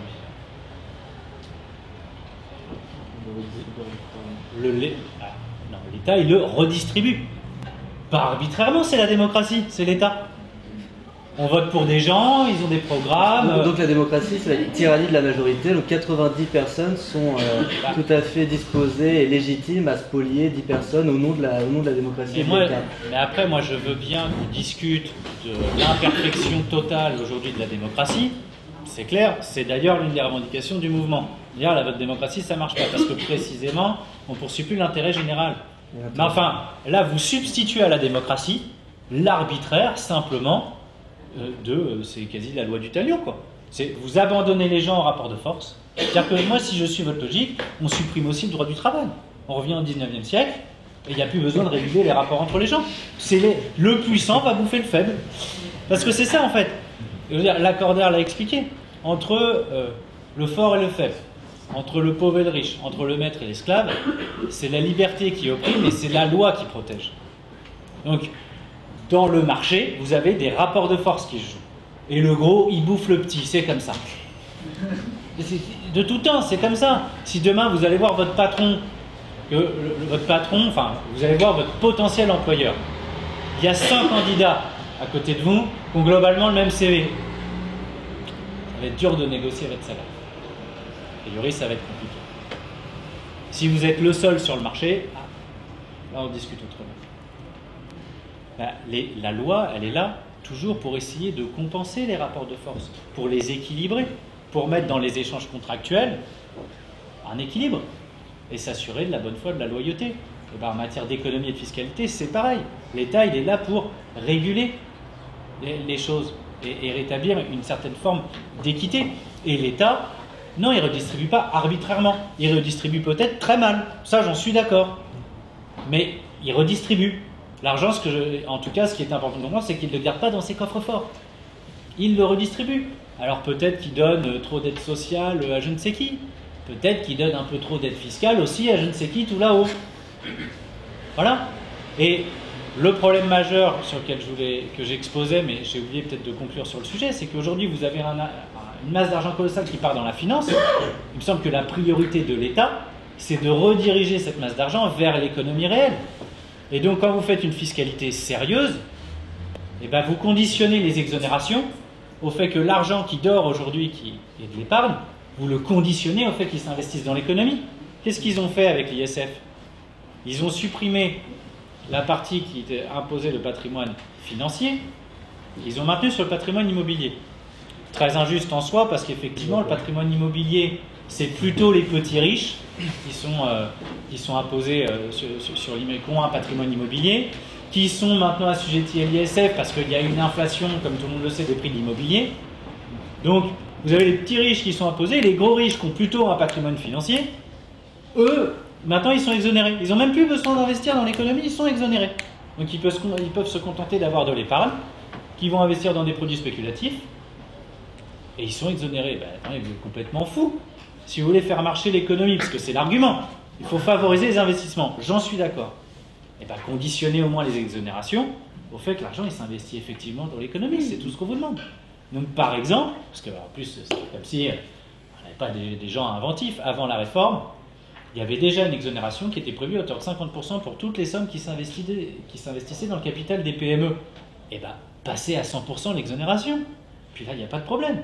Mais au moins vous conditionnez effectivement le fait que vous allez aider, baisser l'imposition de la personne, au fait que l'argent va effectivement s'investir dans l'économie et il ne va pas tourner là en rond dans la spéculation financière. C'est simple que ça, toute la fiscalité aujourd'hui, elle devrait être dirigée vers ça. Et après, il y a un truc que j'ai longtemps pensé. Oh, le problème, c'est pas qu'il y ait des riches, le problème, c'est les pauvres. Et là, vous avez fait parler du gâteau. Et bien précisément, le sujet là. S'il y a un gâteau, il y en a un. Il y a une richesse qui est produite chaque année, on le sait, ça s'appelle le PIB. C'est 2350 milliards.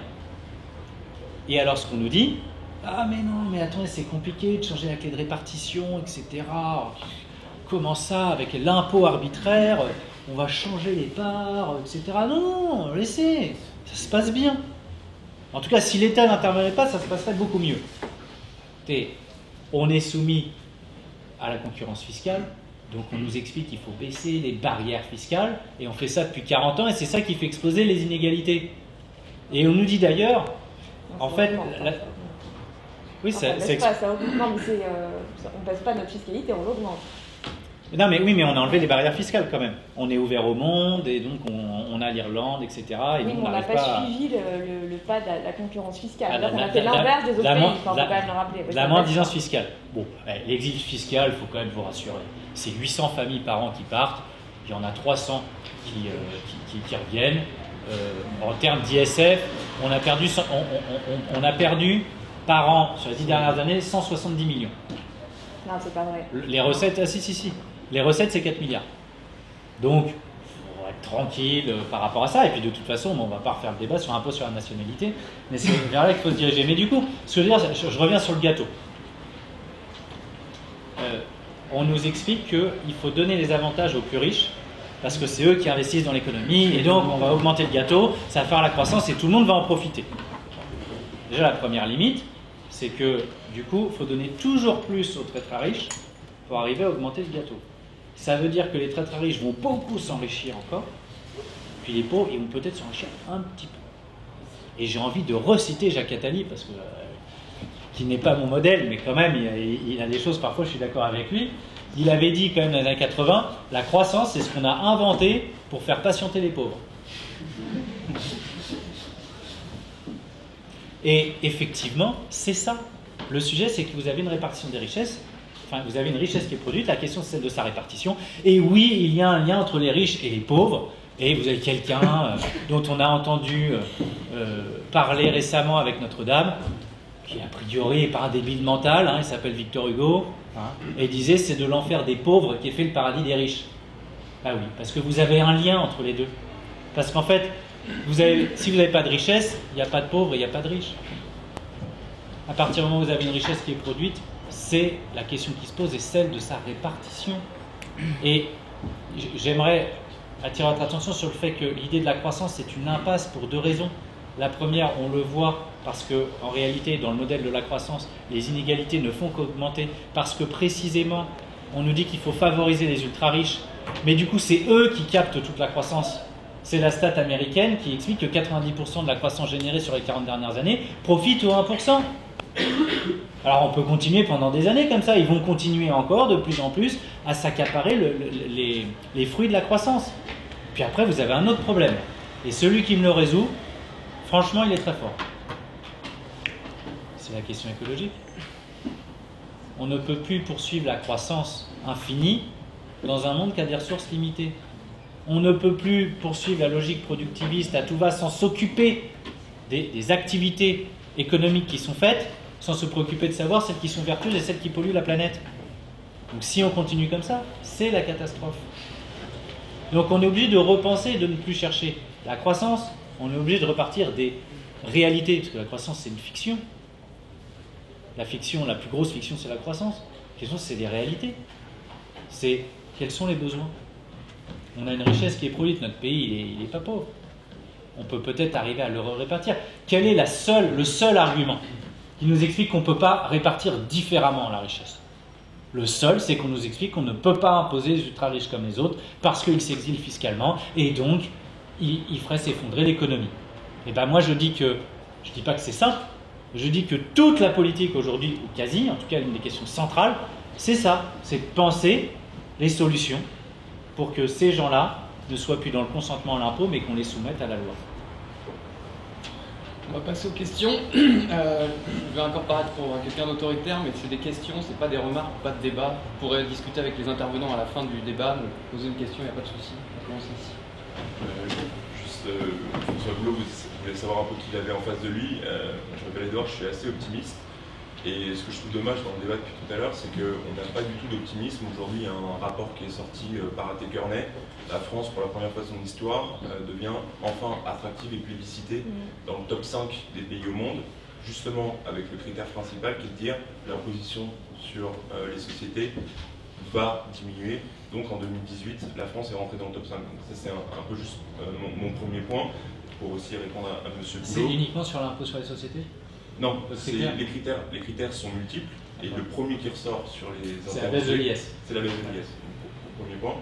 Pour répondre aussi sur le point sur l'investissement dans l'économie réelle, aujourd'hui, sur le premier trimestre 2019, les startups françaises ont levé de l'ordre de 1 milliard, soit 20% plus que l'année dernière, juste pour donner un ordre d'idée. Donc, encore une fois, je pense que l'optimisme est de rigueur quand vous parliez de manque d'économie réelle.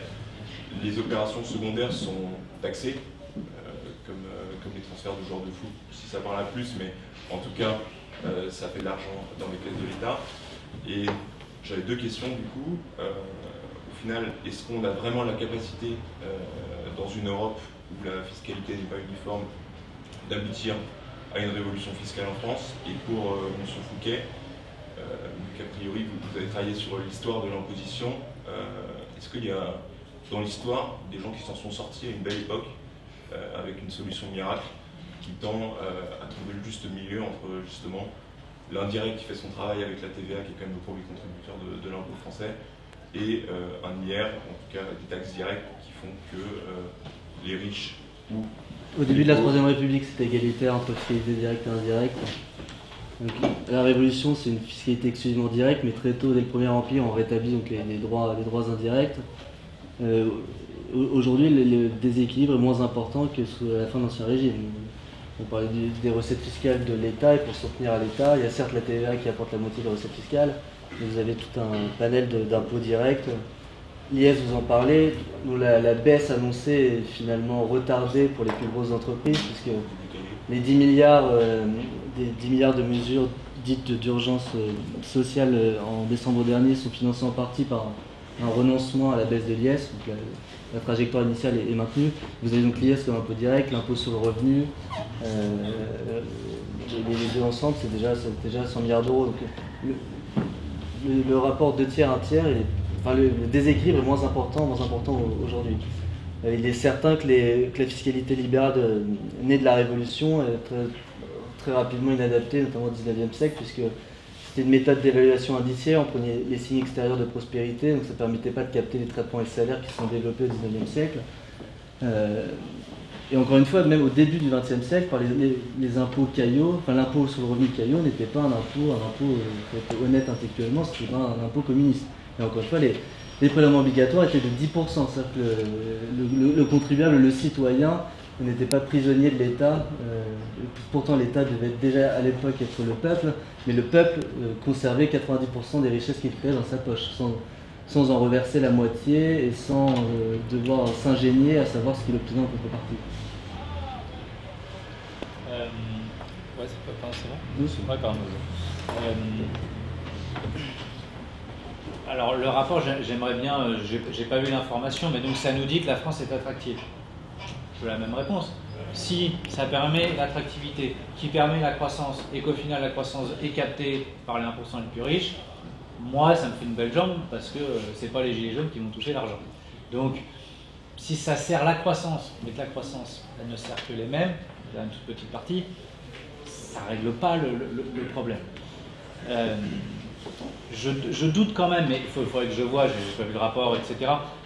Moi je sais par exemple, même si effectivement c'est peut-être quelque chose de ténu, mais l'ISF du coup a fait chuter, la réforme de l'ISF a fait chuter les investissements précisément parce que les très riches n'avaient plus besoin d'investir dans les startups, etc. pour être exonérés. Donc, ça sort pour le coup de mes confrères fiscalistes. Ah oui, donc c'est vrai, dans des gros cabinets, dans des gros cabinets. Mais je peux même vous dire, j'ai été interviewé par la chaîne Normand, le président de la chaîne Normand, qui avant de l'interview me dit, eh ben, moi j'ai été victime de cette réforme parce qu'il avait organisé une levée de fonds pour justement développer la chaîne. Et en fait, il y avait plein de gens qui étaient d'accord pour investir. Et au final, comme ils ont passé la réforme, eh ben, tout le monde s'est dégagé parce qu'ils n'avaient plus besoin de données pour avoir l'exonération. Il faut quand même être prudent et ne pas généraliser. Non, mais on va attendre l'évaluation, mais c'est mécanique. C'est aussi pour ça que je préférais préciser le chiffre sur le premier trimestre d'investissement direct dans les startups qui est 20% supérieur à la dernière. C'est parce que justement je voulais un peu parader cette réponse et dire oui, mais comme il n'y a plus de baisse sur l'ISF, on n'investit plus. A priori, dans les chiffres, voilà, même si la chaîne normande a l'air d'en avoir souffert, dans les chiffres, il y a eu quand même de l'investissement supplémentaire dans les startups. Franchement, si c'est le cas, c'est très bien. Mais disons que ça aurait peut-être été encore mieux si on avait conditionné. Donc faut voir le chiffre. Et après, de toute façon, ce que je veux dire, c'est que dans son dispositif même, ça n'incite pas à l'investissement. Après, si les investisseurs spontanément, eux, ont décidé de le faire, c'est très bien. Mais je veux dire, le dispositif en soi, il est plutôt... on le voit d'ailleurs aussi, c'est le même mécanisme pour les associations. C'était la même chose. En fait, il y avait beaucoup de très riches qui donnaient aux associations pour bénéficier du crédit d'impôt Coluche et qui du coup n'ont plus donné, ou dans des proportions bien moindres aux associations, parce qu'elles n'avaient plus besoin de donner pour être exonérées.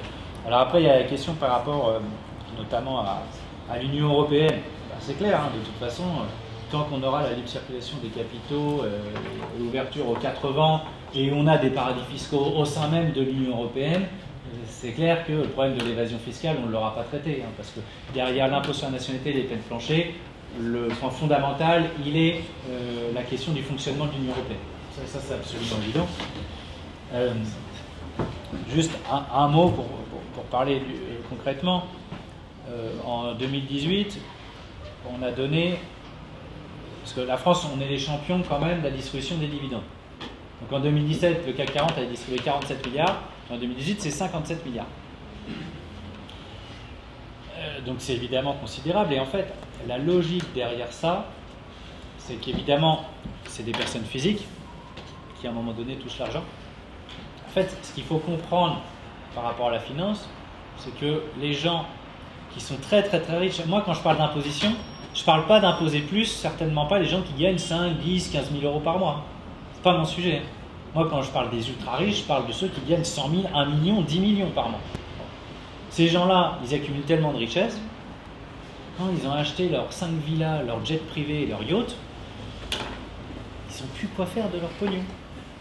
Donc ils vont le placer. Ils vont essayer d'en gagner encore plus. C'est humain, hein. Je pense qu'en plus, psychologiquement, il y a un truc qui se produit. Hein. Quand vous commencez à avoir de l'argent, vous vous dites, bon, que j'en ai plus, que vous commencez à avoir toujours peur d'en manquer. Et plus vous vieillissez, et plus c'est le cas. Donc, ils vont le placer, et ils vont le placer dans la finance, et la finance ne va pas servir à l'économie, puisque 97% des transactions vont tourner dans la sphère financière. Et quand mais ces transactions sont taxées. Alors, et justement, et donc j'allais revenir, et c'est mon mot de conclusion, c'est que si elles sont taxées dans des proportions extrêmement faibles, parce que si on taxait, ne serait-ce qu'à 1%, elles sont taxées sur la plus-value. Ouais. Vous aurez cette discussion à la fin Non, du mais débat, on va prendre une nouvelle question parce qu'il y a beaucoup de personnes qui... La taxation, elle est forcément très insuffisante, puisque vu la masse colossale de transactions financières qui s'opèrent, on pourrait supprimer tous les impôts, tous les autres impôts, si on n'impose que les flux financiers qui tournent. Bon ben là, on a quoi de financer très largement le budget de l'État. Mais faudra regarder. Allez-y. Faut que je regarde. Je prends la question à monsieur Boulot. Je suis désolé, on va prendre qu'une seule parce qu'il y a beaucoup de monde. Peut-être Une courte question dans ce cas-là, puisque vous vous intéressez beaucoup aux inégalités et à la pauvreté. Aujourd'hui, quand vous êtes prof et que vous travaillez pour l'éducation nationale, vous faites partie des 1% des plus riches à l'échelle mondiale, si on change de référentiel. Est-ce que vous pensez vraiment que pour réduire la pauvreté à l'échelle mondiale, pour augmenter la situation du petit paysan africain, il faut spolier le prof qui gagne 2000 € par mois, ou vous pensez que la création de richesse est peut-être un autre processus qui s'appelle la spoliation des classes des plus riches? Votre raisonnement, en fait, il est biaisé. Vous comparez le pauvre français au pauvre africain. C'est 1% des plus riches à l'échelle mondiale. Vous parlez de 1%. Oui, non, mais très bien. Vous comparez le pauvre français au pauvre africain. Moi, je vous compare ces deux pauvres-là aux super riches américains, français, asiatiques. Si le raisonnement ne vaut pas pour à l'échelle mondiale, pourquoi il vaudra à l'échelle nationale? Mais non. Moi, je vous dis, en plus, alors, il y avait la stat, c'était quoi? Il y a 8 personnes qui détiennent la moitié de la partie la plus pauvre de la population mondiale. 8 personnes. Donc moi, j'ai pas envie de prendre, je vous dis pas de prendre aux profs français pour aller aider le pauvre africain. Je vous dis de prendre à ces 8 personnes.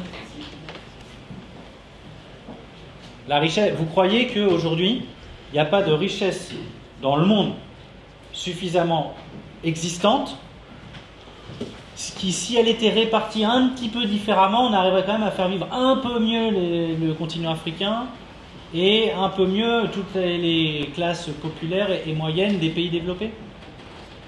La question que je posais, c'est si vous n'essayez pas la logique qui consiste à taxer les 1% pour réduire la pauvreté à l'échelle mondiale, si cette logique-là vous paraît impertinente, pourquoi elle serait pertinente à l'échelle nationale? Vous bloquez sur les 1%, moi je ne vous parle pas forcément des 1%. Non, mais, moi j'ai dit très clairement, je vise ceux qui gagnent, allez, à partir de 100 000 € par mois, ça commence à me... Et c'est une question, alors, c'est une question qui peut se poser philosophiquement. On peut se dire, est-ce que c'est juste ou pas de gagner 100 000 ou 1 million par mois? Carlos Ghosn, c'était 1 million par mois. Son boulot, quand même principalement, dans le cadre actuel de l'Union européenne, quand même, lui, son boulot, c'est de faire gagner de l'argent aux actionnaire. Il a deux choix. Soit il augmente le chiffre d'affaires, soit il baisse les charges. Pour faire augmenter le chiffre, il est sur un marché concurrentiel. Ça veut dire que c'est aléatoire, il faut faire des investissements, puis avec un résultat quand même qui est incertain. Baisser les charges, dans l'Union européenne, c'est facile. Je délocalise et je vais produire dans des pays qui proposent des salaires 5 à 10 fois inférieurs. Franchement, est-ce qu'il faut être très intelligent pour faire ça? Est-ce qu'il mérite les 1 million par mois? Déjà, je posais cette question-là philosophiquement. Mais moi, je dis qu'en plus, de toute façon, même si, à supposer que vous pouvez y trouver une justification, c'est contre-productif pour le fonctionnement de l'économie générale. Parce que c'est 1 million, il ne va pas les réinvestir dans l'économie, il ne va pas les consommer, il va en placer une grande partie dans une bulle qui va tourner en autonomie et qui ne va pas trouver à se réinvestir dans l'économie. Est-ce que... Ben voilà, il va, oui, bah, très bien. Mais il faudrait mais à la limite qu'il fasse le château de Versailles tous les jours. Moi, ça me va. Comme ça, il le dépense, son argent. Mais vous voyez, il ne peut pas faire des fêtes à Versailles tous les jours. C'est ça le problème. Donc moi, je milite pour que les riches fassent la fête tous les jours. Voilà. Est-ce que vous avez quelque chose à répondre à ces déclarations, Victor ou Virginie, ou on passe à une question? Question, monsieur. Bonjour, alors je suis simple citoyen, je ne suis pas décalé. Est-ce que vous êtes riche? Qui gagne 100 000 € par mois? Sortez ce que vous avez dans vos poches. C'est pas grand chose. Non, juste, je ne suis pas calé en droit, en fiscalité. Je me réveille un peu quand même depuis quelques temps. Et je trouve quand même qu'il y a une indécence au niveau de justice, quand même, jusqu'à me demander jusqu'où l'État est légitime quand même. Au niveau des interrogations, je trouve ça quand même très, très indécent quand même quand on voit par exemple Peugeot, hein, la fameuse vidéo quand même de M. Le Maire, le ministre de l'économie, qui arrive devant des salariés, alors juste avant le mouvement, hein, c'était en février 2018, tout content de présenter, sauver l'entreprise, de sauver le navire avec des milliards à la fin. De bénéfices pour les actionnaires alors qu'il y a 1400 Suppression d'emploi. Voilà, je me dis, mais des gens qui souffrent au quotidien, quoi. Je me dis, l'État est complice de ça. Ça m'inquiète beaucoup, voilà. Ça m'inquiète beaucoup sur plein d'autres exemples. Et alors je me pose la question, pour revenir à la question, est-ce que juridiquement aussi, là je me retourne vers vous, tous les soirs d'ailleurs, les bases du droit de l'homme et des citoyennes, est-ce qu'elle est à une base juridique actuellement? Il faut relire l'article 14. Ouais. Simplement. Enfin, je n'ai pas les solutions, je ne suis pas technique, hein, je ne suis pas juriste, mais moi je suis extrêmement choqué de... Moi, je veux bien.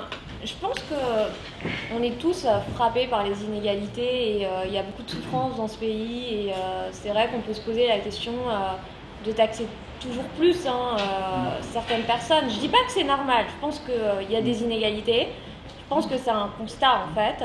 Après, moi je suis pas d'accord avec les solutions préconisées par exemple François Boulot pour remédier à ce problème, parce que je pense qu'on va s'enferrer davantage dans la pauvreté en faisant partir les plus riches. Enfin, c'est ça la question. Je pense qu'on ne peut pas régler. Le point central. Non, mais là où je diverge avec François Boulot, c'est que je suis frappée par les inégalités. Voilà, je pense que tout le monde peut avoir son appréciation sur le salaire de Carlos Ghosn. Je ne suis pas non plus pour la méthode Mélenchon, à savoir introduire des taux d'imposition à 100%, parce que bon, je pense que travailler plus pour gagner plus, pour payer plus, à un moment, je pense qu'on va avoir un taux de chômage à 50% si on continue. Moi, je pense que malheureusement, on devrait s'aligner sur d'autres pays par pragmatisme. Regardez par exemple un État comme la Suède. La Suède est un État-providence, comme la France. Il y a un niveau de dépenses publiques assez important, et c'est pourtant un pays qui a supprimé tous ses impôts sur le capital. Alors, bien sûr, c'est pas ce qu'on pourrait appeler de la justice fiscale comme on l'entend en France. Mais qu'est-ce qu'il y a derrière ça? Il y a une volonté de faire revenir les gens qui ont de l'argent pour créer des entreprises et pour qu'il y ait des gens qui travaillent. Parce que moi, je suis pas d'accord avec l'idée de dire que les gens qui ont de l'argent n'investissent pas. Ça, c'est le postulat de François Boulot, mais moi, je suis pas du tout d'accord.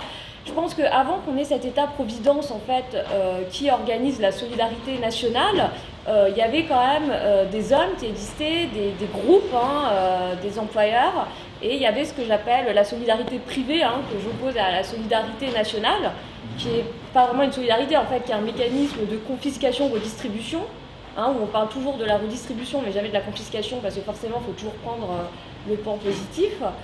Mais voilà, tout ça pour dire que malheureusement, je pense qu'on ne peut pas faire fi de ce qui se passe à l'étranger. On est vraiment soumis à une pression énorme. Moi, je le dis pour avoir travaillé dans des cabinets d'avocats. Je pense que bon, je trouve ça très drôle, l'idée de François Boulot de remettre des barbelés. C'est vrai que Orban a lancé le truc, mais je pense que ça ne marche pas comme ça. Objectivement, ça ne marche pas comme ça. Et je pense qu'il vaut mieux viser l'efficacité qu'une justice qui, comme j'ai dit tout à l'heure, est une justice à géométrie variable, et tout le monde voit la justice lui semble. Et en fait, l'idée, je pense que voilà, il vaut mieux avoir un système efficace, produire davantage. Qu'est-ce qui mine aujourd'hui la France? C'est le chômage, c'est les activités qui sont délocalisées, parce que surtaxées. En fait, on crée notre propre pauvreté. Amazon crée notre propre pauvreté aussi. Comment? Les entreprises comme Amazon créent notre propre pauvreté aussi. Mais parce qu'on n'arrive pas à les taxer. Non, mais là, c'est complètement fou. Et là, c'est l'impuissance. Parce que, en fait, la seule chose que je veux dire, c'est que la France, à son niveau, ne peut rien faire. Moi, je pense que la France est assez impuissante du fait qu'on est obligé de subir l'influence étrangère. Alors, malheureusement, en France, on a un débat avec souvent des personnes qui sont dans un débat franco-français, qui se demandent comment on pourrait taxer plus certaines personnes et qui font totalement fi du fait que la Belgique ne taxe pas, par exemple, les plus-values, que le Portugal, que tous nos voisins quasiment ne taxent plus les successions. C'est quand même fou. Quand vous regardez Johnny Hallyday, quand vous regardez toutes les vedettes françaises, elles se sont toutes exilées. Mais c'est pour des raisons fiscales. Donc, et sincèrement, on ne peut pas les retenir. Moi, je pense qu'on ne peut pas les retenir. Sauf à faire... Mais du coup, il y a deux choses. C'est c'est une course sans fin, la concurrence fiscale. C'est-à-dire que si demain on s'aligne sur l'Irlande à 12%, eh ben eux ils baisseront à 8%. Puis du coup il faudra qu'on baisse à 8%. Enfin je veux dire, au final il n'y aura plus rien. C'est une course sans fin, cette histoire-là. Il faut juste avoir la modestie de dire qu'on ne peut pas régler tous les problèmes au niveau de la France, que malheureusement il faut tenir compte d'une situation internationale qui est plus complexe. Et je trouve que voilà, on fait souvent l'impasse sur ce qui se passe à l'étranger. Je suis assez d'accord sur l'idée que dire, on ne peut pas tout révolutionner d'un coup, qu'on ne maîtrise pas tout et qu'il y a une question des rapports de force et de concurrence qui s'impose à nous. Mais simplement, si c'est aller exonérer des patrimoines financiers dont on ne s'assure pas de la contrepartie, à savoir que ça s'investit dans l'économie, on sait d'avance que la valeur ajoutée c'est 0. Moi je dis juste, au moins, tenant compte des rapports de force, très bien. On ne va quand même pas se mettre à genoux pour dire aux gens, s'il vous plaît, spéculez. C'est quand même pas le sujet. Le sujet, c'est qu'ils investissent. Donc, prévoyons des dispositifs fiscaux pour qu'ils puissent investir, qu'ils soient incités, qu'on soit compétitifs vis-à-vis des autres États, mais qu'on soit sûr que l'argent va s'investir. En fait, toute la question après, c'est celle que j'avais posée au départ. Et si vous renoncez à cette histoire d'imposition des ultra-riches comme les autres pour respecter l'article 14 de la Déclaration des droits de l'homme, qui fait partie du bloc de constitutionnalité, donc il y a une valeur juridique dans notre État, si vous abandonnez ça, juste, on peut tous rentrer chez nous. Et on sort les mouchoirs et c'est terminé. Et puis, on assiste au phénomène d'accroissement des inégalités. Monsieur. Oui, bonjour, Julien Volikov, je travaille pour la mairie de Paris, donc je reprends le service public territorial. J'ai une remarque, vous avez beaucoup parlé d'impôts nationaux, pas beaucoup d'impôts locaux.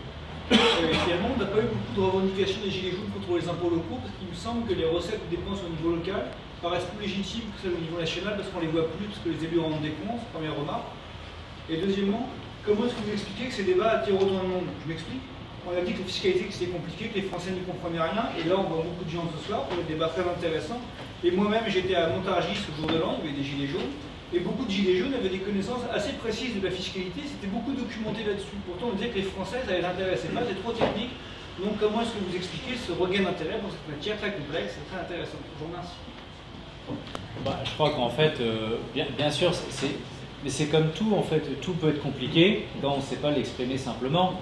Et je crois qu'on a des représentants qui, depuis des années, ont tout fait pour qu'on n'y comprenne rien, avec des mots conceptuels, enfin des trucs. Je ne sais pas, j'ai pas un exemple qui me vient, mais enfin bon, c'est à chaque fois, ils rivalisent d'inventivité pour la langue, quoi. Ça, c'est clair. Bon. Après, impôts locaux, en fait, je crois que, en tout cas, moi, ma conception, je m'intéresse peu aux histoires de municipalité, enfin au local, parce qu'en fait, tout est contraint par le cadre national. D'ailleurs, aujourd'hui, il y a beaucoup de mairies ou de collectivités qui disent oui, il faut décentraliser, il faut décentraliser. Bon, en fait, derrière ça, ils se foutent pas mal du mot décentralisation. Ce qu'ils veulent, c'est du pognon, en fait. C'est clair.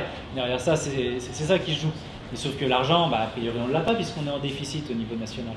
Donc, le sujet, c'est quand même le cadre national et européen et comment on fait bifurquer une politique économique et fiscale pour changer de trajectoire. Parce que la trajectoire dans laquelle on va dans le mur. Une dernière question, monsieur?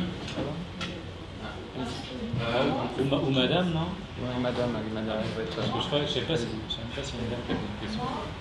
Oui. Moi, je suis pas juriste, je suis pas économiste, je connais rien, mais moi, ce qui me en vous écoutant par rapport au débat sur l'évasion dans les autres pays européens, je comprends pas. On est capable d'harmoniser sur certaines règles pour les aspects, je ne sais pas, le travail de la Chine, par exemple, qui est travaillé, on est capable de faire ça, mais on n'est pas capable de s'harmoniser sur une politique, justement, par rapport à ça. C'est interdit par les traités. Il y a le principe d'unanimité, il faut l'accord de tous les États. Il faut les accords des 28 pays membres, puis si on en est là, le problème c'est que l'Union européenne, si elle est comme ça, je veux dire, c'est pas dû qu'à l'incompétence de nos dirigeants. C'est quand même le lieu des lobbies. Voilà, vous avez à peu près 50 lobbyistes par parlementaire européen. Et donc, ces règles-là, il ne faut pas croire que nos dirigeants, ils sont juste nuls. Les règles en place, elles profitent à une toute petite partie, les banques, les assurances et les multinationales. Bon, voilà. Alors on va dire c'est caricatural, etc. Mais enfin bon, moi je regarde les chiffres, 57 milliards de dividendes, une évasion fiscale effectivement au sein de l'Union européenne qui fait qu'augmenter d'année en année. C'est quand même incroyable si on fait une union, effectivement, de ne pas arriver à juguler au moins au sein de l'union. Oui, mais sauf qu'en fait, l'Union européenne, elle n'est pas du tout montée sur le concept de coopération des États. En fait, c'est pas l'union, c'est la désunion européenne. On crée la concurrence. Le mot-clé des traités, c'est la concurrence. Et on fait concurrence, on dit concurrence libre et non faussée, alors qu'on sait très bien que compte tenu des niveaux hétérogènes de développement économique des États et des disparités dans les législations fiscales et sociales, en fait, la concurrence, elle est totalement faussée. Mais c'est voulu, ça. Ça a été voulu et organisé. Alors, pour conclure, je vais vous demander à chacun, en 30 secondes à peu près, de résumer un point qui vous a paru important du débat. Qui veut commencer? Ou alors un point que vous aimeriez que l'Assemblée retienne. Ne vous battez pas. C'est la question qui était posée précédemment sur l'intérêt que suscite la matière fiscale, qui est a priori aride, extrêmement technique. Les débats qu'on a pu avoir et les deux conceptions extrêmement divergentes que nous pouvons avoir, je parle de François Boulot et moi-même, montrent que les choix que l'on fait en matière fiscale ont des répercussions quasi anthropologiques. Ils disent beaucoup du rapport de l'homme à la société. Il y a une vision extrêmement dirigiste, collectiviste, où l'État central peut presque vous fusiller si vous passez les deux pieds à la frontière. L'impôt dit beaucoup, encore une fois, du rapport de l'homme à la société, parce que ça touche à l'avoir, au droit de propriété, et l'avoir, ce que nous avons, a des répercussions directement sur ce que nous sommes. C'est pour ça que je crois que ça intéresse beaucoup les gens. D'abord parce que la complexité fait qu'ils ont du mal à s'y retrouver, qu'il faut se départir un peu des débats trop dogmatiques entre un tout État ou au contraire un anti-étatisme un peu caricatural. Mais encore une fois, ça suscite beaucoup d'intérêt parce que ça dit beaucoup de la conception philosophique que l'on se fait de l'homme et de la société, et de la vie en société. Moi, je suis d'accord avec Victor Fouquet. Je pense que au-delà d'être un bric-à-broc de mesures diverses et variées, pas forcément très compréhensibles, la fiscalité, c'est un reflet de notre société. Quand vous regardez le système fiscal, ça reflète, a fortiori le nôtre qui est très interventionniste, vous avez toutes les valeurs françaises, toutes les aspirations françaises, toute l'idéologie française dans notre système fiscal. Cela étant, moi, je pense qu'il faudrait quand même sortir un petit peu de l'idéologie fiscale dans laquelle on s'est un peu enferré depuis de nombreuses années, parce que le débat est archi-politisé sur des notions d'ailleurs dont on ne parle jamais, dont on n'essaie jamais de comprendre les contours. On vous parle toujours de justice fiscale. Est-ce que vous entendez beaucoup de gens vous dire qu'est-ce que la justice fiscale? On vous parle des riches, j'ai envie de dire, ici on est tous riches dans la salle. On emploie à tort et à travers, on n'est pas très riches, mais on est riches. J'ai défini ce qu'était qu'un riche. À partir de 100 000 € par mois. Tous les autres, je les aime bien. Alors, oui, ça fait un paquet. Voilà, tout ça pour dire qu'il y a quand même beaucoup de notions qui sont utilisées à tort et à travers et on n'arrive jamais à cerner les contours. Et voilà, je pense qu'il faudrait introduire un peu de rationnel là où il n'y a que de l'irrationnel, parce que là, la fiscalité, on est dans le passionnel, on est... c'est complètement irrationnel. Quand vous suivez les débats fiscaux, il n'y a quand même pas beaucoup, de faits avérés, on répète toujours la même chose.